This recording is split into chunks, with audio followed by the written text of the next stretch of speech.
Ecmel benim kafama silahı doğrulttu. Ben ölmeyeyim diye Aliye üstüme kapandı. Orhan da oradaydı. Orhan ne yaptı biliyorsun? Tırnağını oynatmadı. Hayır, durdur. Durdur artık şu adamı. Şükrü söyle bakalım. Torunum nerede? Saçmalama.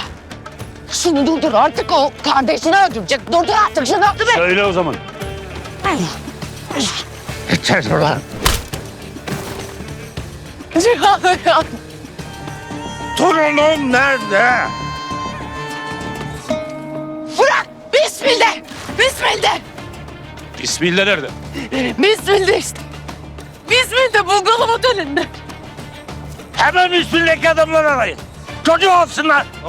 Ne olur git artık, bırak şunu. Bırak. Çocuğu İyi misin?